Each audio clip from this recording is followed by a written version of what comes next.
Hey y'all, it is October the 7th, 2018, and we're in the wee hours of the morning over here. We're early in the morning, San Antonio, Texas. I wanted to holler at you about, I wanted to make this here video, and actually had a request for the video, which I do from time to time and stuff, and I really appreciate that. Shout out my man Philip Andrew, Philip J.K. Andrew, and then also shout out a longtime friend Nina from Nina's Ashes. Right? I was requested to do this video by Philip Andrew,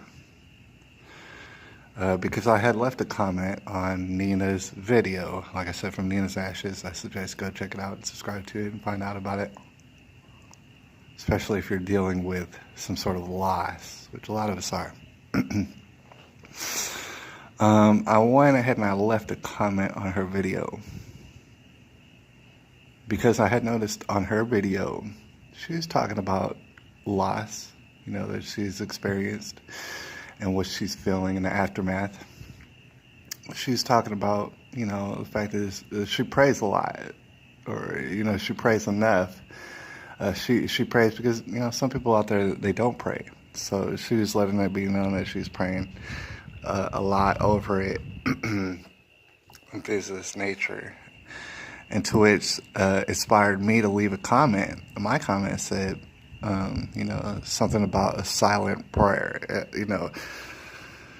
basically throwing it out there for her consideration and letting her know, a person who I think could describe it immaculately, this silent prayer, is Jesse Lee Peterson. I'll probably talk about that more towards the end.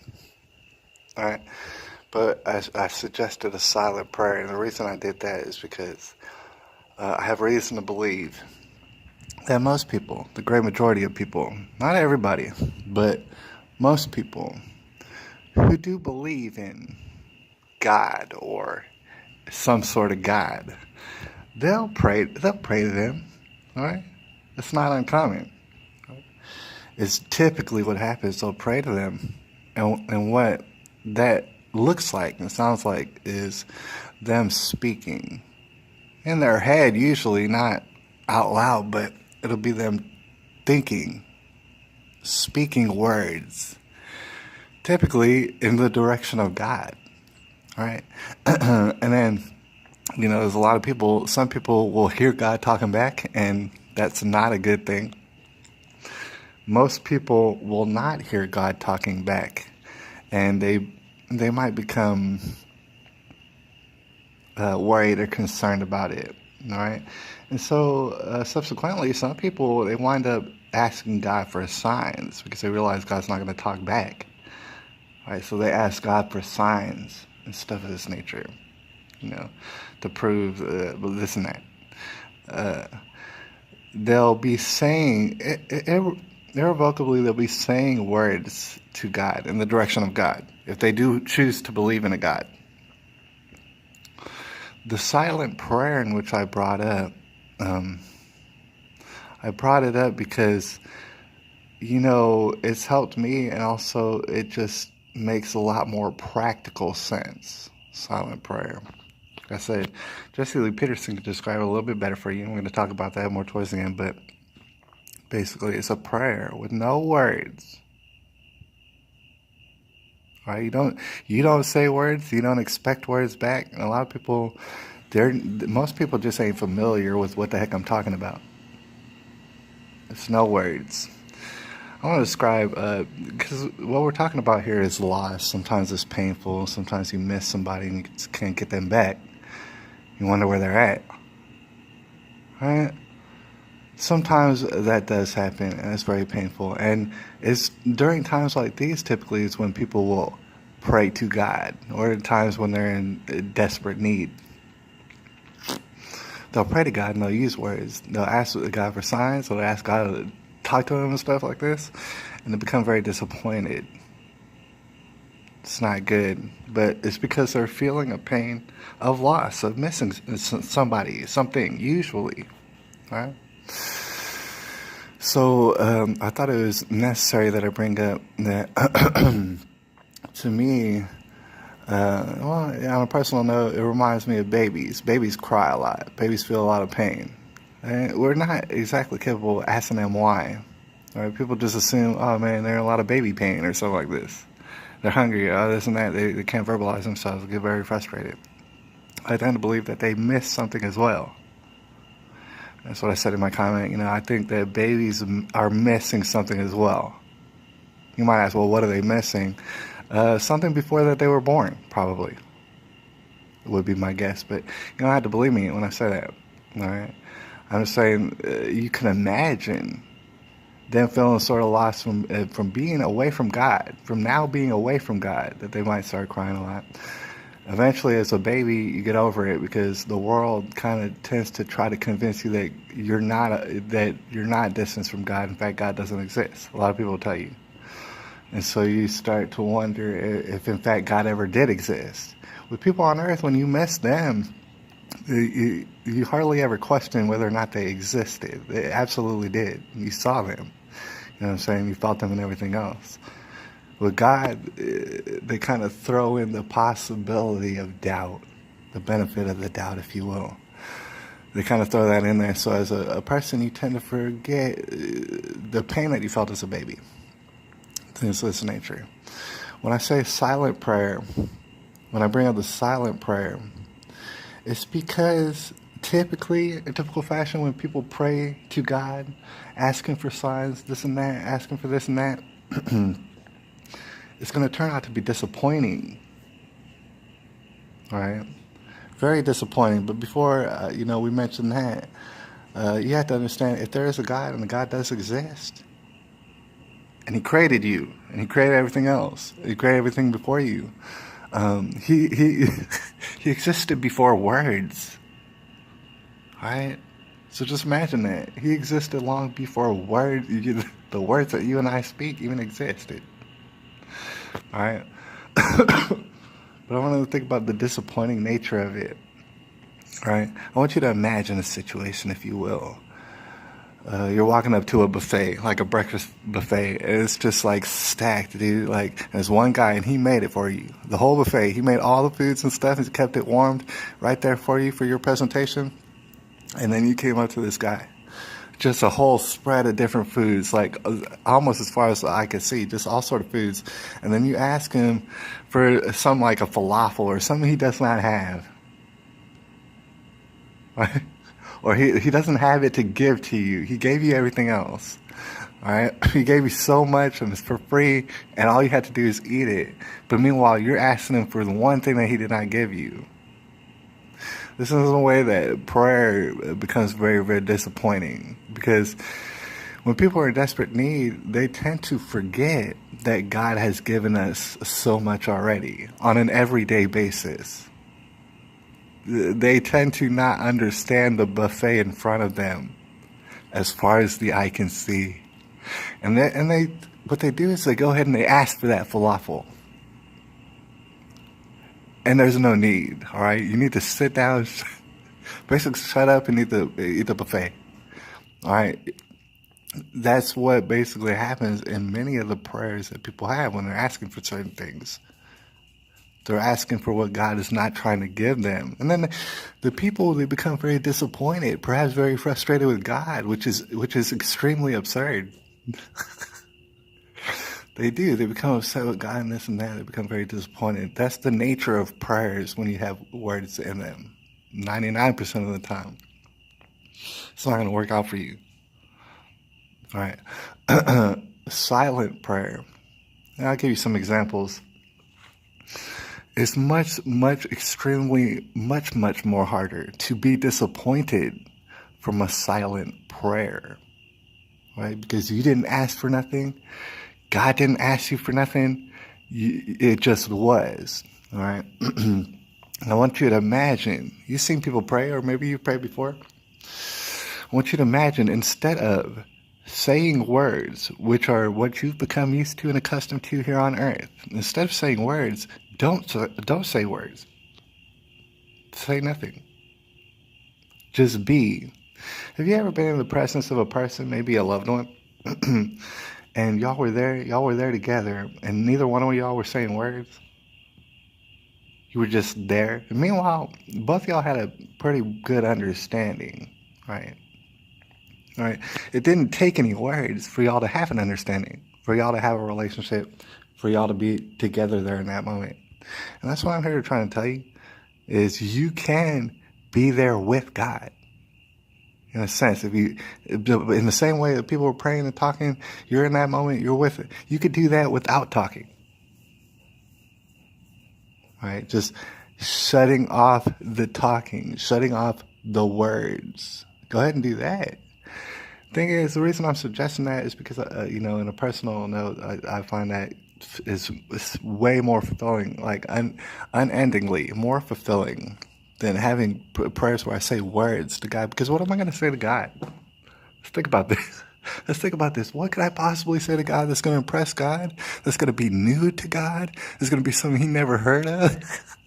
I'm never going to be able to say nothing. So that's the reason for the silent prayer.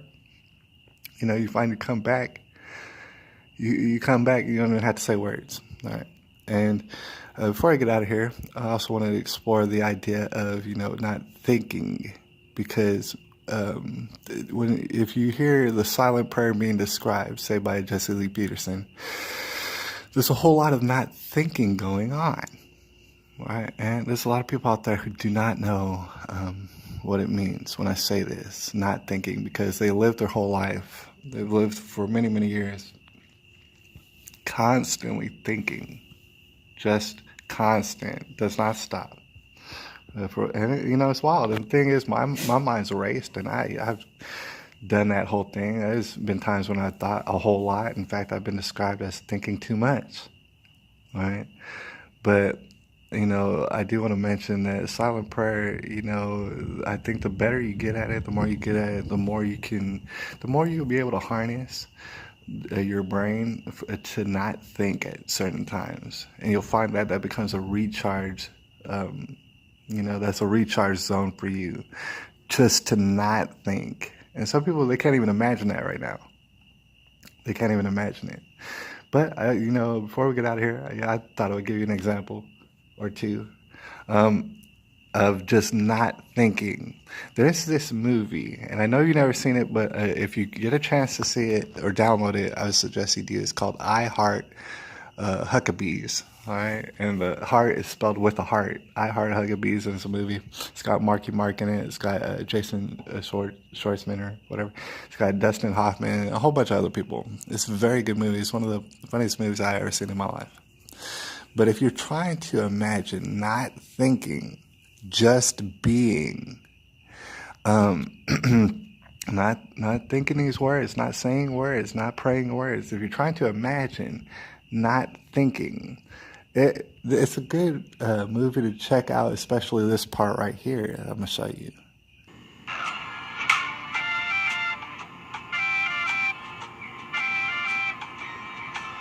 you get it? Yeah. I did. I felt it. It's hard to describe. Very, very good. Your turn. Now. Not so hard. Sorry. Now. Get a clip. Hopefully I don't get copyrighted. There's a part in the movie in which they figure out that they're trying to existentially come to peace and stuff. Both these characters, Marky Mark and Jason Schwartzman. And they're taught by this lady to hit each other in the face. Now.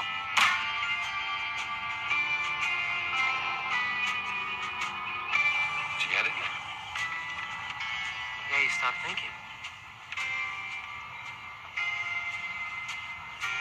Yes. It's fantastic. It's like I'm here, but I'm not. So I'm not here. It's just. I don't know. Do it one more time.